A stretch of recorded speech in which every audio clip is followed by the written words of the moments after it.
Hello everyone, कैसे हैं आप सब। मेरा नाम वैभव कौशिक है और आप सभी जुड़ चुके हैं संस्कृति आईएएस के यूट्यूब प्लेटफॉर्म पर। आप सभी ने कभी ना कभी किसी ना किसी को एंजाइटी से जूझते हुए देखा होगा। अगर आपने किसी को देखा है, उसको सजेशन दिया है, तो कमेंट बॉक्स में ज़रूर बताइएगा कि आपने उसकी एंजाइटी कैसे दूर करवाई, क्योंकि आज का टॉपिक उसी टॉपिक के साथ जुड़ रहा है जिसको हम कहते हैं एंजाइटी। आज के युवा एंजाइटी से इतना ज़्यादा प्रभावित हो रहे हैं, इतना ज़्यादा उसके शिकार हो रहे हैं कि एक व्यक्ति को छोड़ के दूसरे व्यक्ति से अगर आप बात करेंगे तो उससे आपको पता चलेगा कि उसे किसी ना किसी बात की एंजाइटी हो रखी है। एंजाइटी होती क्या है, सबसे पहले उसके बारे में बात करते हैं। एंजाइटी का अगर हम मतलब देखें तो एंजाइटी का मतलब होता है चिंता करना या किसी वजह से बेचैन होना। ये लाजमी है, एक आम जिंदगी में ये दोनों शब्द होना ज़रूरी भी है। अगर आपको किसी बात की चिंता नहीं है तो ज़िंदगी किस बात की, और अगर चिंता है तो फिर इतनी ना हो जाए कि आपकी ज़िंदगी जो चल रही है वो एकदम निस्तनाबूद हो जाए, ख़त्म हो जाए। यहाँ आपको समझना होगा कि भाई आपकी एंजाइटी में, जिसे हम एंजाइटी कह रहे हैं, जिसे अपने दिमाग पे इतना हावी कर ले रहे हैं जिससे हमारी हंसी भी गायब हो जाए, तब परेशानी का सबब आपके लिए होना चाहिए कि भाई ये क्या हम अपने साथ कर रहे हैं। क्योंकि आज की जो जनरेशन है, जो आज का युवा है, वो कहीं ना कहीं बहुत बार ऐसा देखा गया है कि वो एंजाइटी का शिकार हो रहे हैं और बहुत जल्दी डॉक्टर भी बोल देते हैं कि भाई आपको एंजाइटी है। अब जब आपके सामने डॉक्टर ये कह रहा है कि आपको एंजाइटी है तो फिर परेशानी हो जाएगी बच्चे को भी और उस व्यक्ति को भी। तो यहां आपको समझना होगा कि भाई इससे हम खुद कैसे निकलें, क्योंकि जब आप ये कहते हैं कि 80% युवा आज की डेट में किसी ना किसी एंजाइटी का शिकार है, तो ये बहुत बड़ा स्केल हो जाता है। और यहां पे हम लोगों की जिम्मेदारी होती है कि आप उस एंजाइटी के मरीज को, जो लोग कहते हैं कि ये एंजाइटी का मरीज है, उसको उस एंजाइटी से निकालकर एक स्वस्थ व्यक्ति बनाएं। अब सबसे पहले आपको ये समझना होगा कि एंजाइटी के कारण क्या होते हैं। बहुत बार जब आप एंजाइटी के बारे में बात कर रहे होते हैं तो उसके बहुत सारे रीजंस हैं जिसकी वजह से आदमी ज्यादा सोचने लगता है। पहला रीजन है पढ़ाई। आपके सामने 10 किताबें रख दी और आपको ऐसा लगने लगे कि भाई ये तो अब मुझे याद ही नहीं हो रहा, और उसी को बार बार कोई दूसरा आके कहे कि आपको यही याद करना है और यही टॉपिक आपको सुनाना है, और आपको लग रहा है ये तो बहुत टफ है, 10 किताबों में अलग अलग लिखा हुआ है तो मैं कैसे बताऊंगा। वहां से बेचैनी बढ़ना शुरू हो जाती है। तो आपको दबाव नहीं लेना है, कुछ भी परेशान नहीं होना है। एक किताब उठानी है, एक किताब उठा के उस टॉपिक को बहुत शब्द छोटे छोटे करके उसे पढ़ लेना है। याद ही तो नहीं होगा, आज नहीं होगा कल होगा, कल नहीं होगा परसों होगा। उसका आपको लोड नहीं लेना है, उसका तनाव लेकर अपने ब्रेन को नहीं तोड़ना है। आपको उसको लाइट करना है, आपको उसको सरल बनाना है। दूसरा, यहां से पढ़ाई बहुत बड़ा मुद्दा है, क्योंकि आज की डेट में पढ़ाई इतना टैबू बना दिया है लोगों को। आप इतनी डिग्रियां नहीं लोगे तो फिर समाज में आपकी वैल्यू नहीं है। तो मैं आपको क्लियर कर दूं कि पढ़ाई का मतलब एक अच्छा इंसान है। डिग्रियां ठीक है, एक अलग मैटर है, लेकिन आपको एक अच्छा इंसान बनने के लिए पढ़ना जरूरी है। आप इतना पढ़ लीजिए कि आप बढ़िया इंसान बने, आपके पास कुछ डिग्रियां ऐसी हों जिससे आप अच्छे पेपर दे पाए। क्लियर है ये बात। दूसरा जो सबसे मुख्य कारण बनता जा रहा है आज की डेट में एंजाइटी का, वो है कैरियर की चिंता। लोगों को लगता है कि अगर मैं इस पोजीशन पे नहीं गया तो फिर समाज मुझे पूछेगा नहीं। जैसे हम अपनी बात करें तो कहीं ना कहीं हम लोगों को लगता है, जो यूपीएससी के टीचर होते हैं या यूपीएससी के फील्ड में आते हैं, कि अगर डीएम नहीं बने तो जिंदगी नरक हो जाएगी।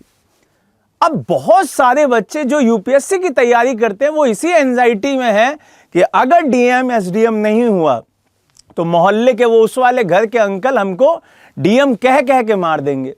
अरे मोहल्ले के अंकल के पास नहीं है वक्त, नहीं है टाइम कि वो आपको रोजाना कहें। वो 2 दिन कहेंगे, 3 दिन कहेंगे, चौथे दिन वो किसी और को पकड़ लेंगे। लेकिन आपकी जिंदगी हो जाएगी खराब। तो आपको वो नहीं करना है। कैरियर बनाओ, लेकिन ऐसा बनाओ जिसमें आप बढ़िया से खुशी खुशी 2 मिनट खुशी की सांस तो ले पाएं। दूसरों को दिखाने के लिए दूसरे की प्रेशर में आके कैरियर का चुनाव नहीं करना है। आपको उस कैरियर का चुनाव करना है जिस कैरियर से आपकी स्माइल, आपके परिवार की स्माइल बने, और सबसे इंपॉर्टेंट आप स्वस्थ रहें। तो वहां पे कैरियर का इतना लोड नहीं लेना है कि समाज क्या सोचेगा, समाज किस नजर से हमें देखेगा। अगर हम आईपीएस नहीं बने, हम आईएएस नहीं बने तो समाज हमको जीने नहीं, अरे समाज किसी को जीने नहीं देता है। समाज के आयाम अलग हैं, आपको अपनी जिंदगी का आयाम देखना है। यहां से और आगे बढ़ें और कारण ढूंढें तो वो है अकेलापन। आज का यूथ अकेलेपन से बड़ा परेशान है। वो परिवार को अपना हिस्सा नहीं मानता। अगर आपको लगता है कि आप अकेले हैं, आपका कोई साथी नहीं है, तो क्लियर कर दूं, सिर्फ महबूब या महबूबा होना ही अकेलापन आपको परिभाषित नहीं करता है। आपका परिवार भी आपको पूरा कर सकता है। आप खाली हैं, आप परेशान हो रहे हैं, तो आप अपने परिवार के साथ बैठिए, आप अपनी फैमिली के साथ बैठिए, उनसे अपनी बात रखिए, उनसे डिस्कस कीजिए, उनसे सारी की सारी चीजों को शेयर कीजिए। तब यकीन मानिए आप, उसके बाद ना तो आपको किसी बात की चिंता होगी, ना किसी बात की बेचैनी होगी। परिवार इतना ज्यादा इंपॉर्टेंट है आज की डेट में कि आप वक्त निकालिए, 5 मिनट ही निकालिए, लेकिन अपने पेरेंट्स के साथ, अपने भाई बहनों के साथ बैठकर बात कीजिए। अगर किसी बात की भी आपको परेशानी हो रही है तो उनके साथ उसको डिस्कस कीजिए, क्योंकि वहां से आपको सॉल्यूशन मिले ना मिले, आपको स्ट्रेंथ जरूर मिल जाएगी। परिवार वो स्ट्रेंथ है जो आपको किसी भी पीड़ा से निकाल सकती है। परिवार के साथ साथ कुछ ऐसे बेहतरीन दोस्त बनाइए जो आपको आपकी परेशानी में यह कह पाए कि मैं खड़ा तो हूं, किस बात की चिंता। क्योंकि एक बहुत खूबसूरत लाइन है कि अगर वो पूछ लें हमसे तो किस बात की चिंता, और किस बात की चिंता कि अगर वो पूछ लें हमसे। तो यहां पर आपको अपने पेरेंट्स से, अपने भाई बहनों से, अपने दोस्तों से थोड़ा सा बढ़िया से डिस्कस कर लेना है बस। तो यहां बहुत सारी चीजें हैं।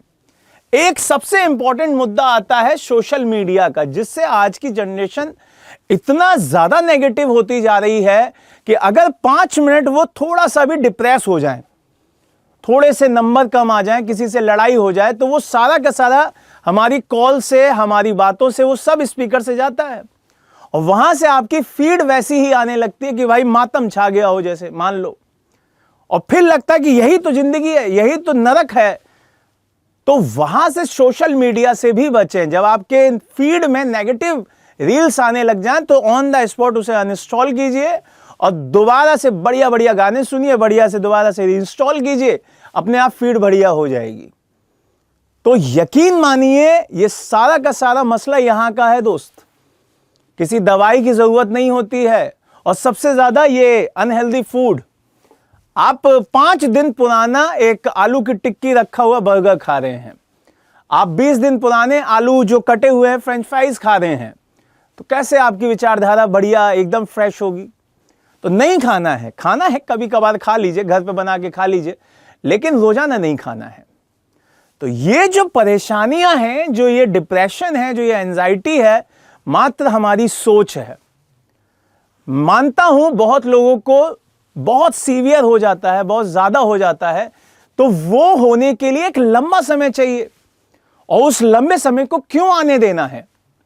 आप सीधा, अगर आपको थोड़ी सी भी बेचैनी होती है, आप अपने टीचर से, अच्छे टीचर से डिस्कस कीजिए कि सर मुझे ऐसे ऐसे हो रहा है। आप अपने दोस्तों से शेयर कीजिए, यार मुझे परेशानी हो रही है, थोड़ा सा बात करते हैं। आप सबसे पहले अपने पेरेंट्स से कीजिए कि मुझे कुछ ना अच्छा नहीं लग रहा, मुझसे थोड़ा बात करो। और मुझे यकीन है कि आप इस पूरी एंजाइटी शब्द को इस पूरी दुनिया से खत्म कर सकते हैं, अगर आपने ठान लिया तो।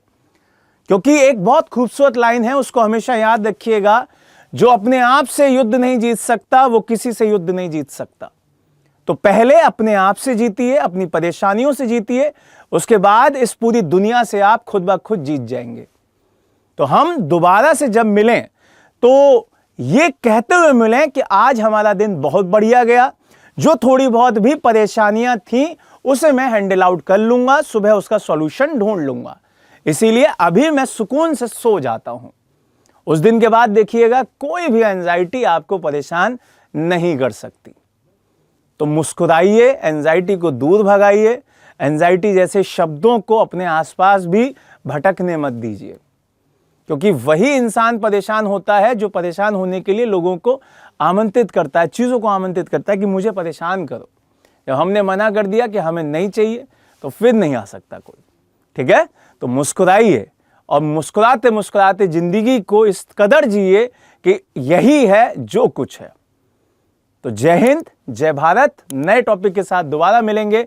Bye bye, take care, God bless.